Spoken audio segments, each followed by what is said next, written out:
Health problems led to Larry Munson's decision to retire back in 2008. He now speaks with us about the months leading up to the announcement, the surgeries, the rehab, and finally, his return to the game. You had some health problems. It started, what, in about 2006 or 7? I guess it was 6 maybe when it started, yeah. Okay. And you had a blood clot. Yeah, which is another word for a brain aneurysm, but that's, of course, taken for granted that you got a brain. Right. So, I don't know, but that's what they call it, yeah.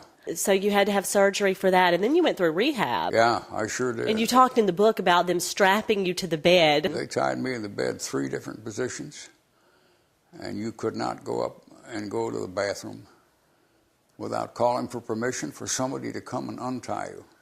And just thinking about that drove you absolutely nuts. Just thinking about it right That's now, right. I cannot imagine. No, it's just nuts.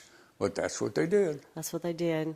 And then you had to go through rehab for your speech, too, right? Because you mentioned that the therapist knew who you were, so she knew what you sounded like, or were supposed to sound like. Yeah, I know. It was hard. The rehab was hard in some ways. When you finally made your way back to the announcing booth, you said in the book that you thought you would be okay. You thought that, and you did some run-throughs beforehand, but then you found yourself a little slow.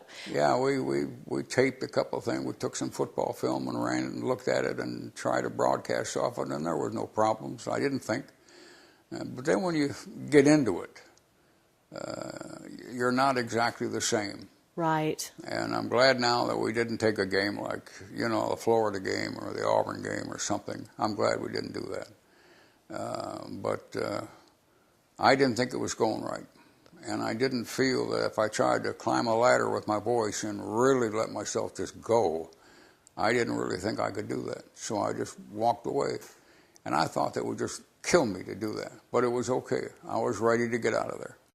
And tell me how you kind of came to that conclusion. You spoke with Michael, your son, and said, I think this is going to be it for me. I talked to Michael and Jonathan about it, and I think they were prepared.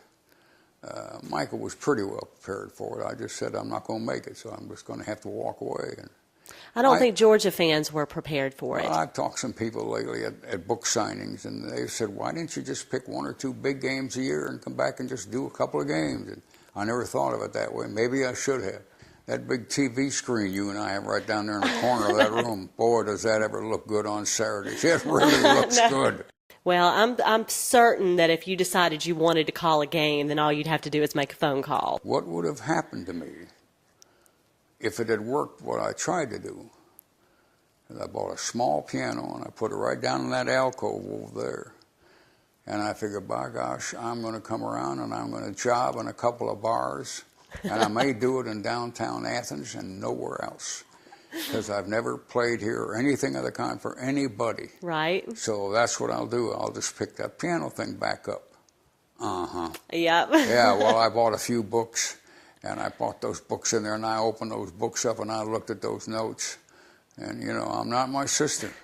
And my sister could play those black keys. But that meant you could read music, and I couldn't do that. I just didn't read well enough, and I struggled with that little piano, and I gave it away.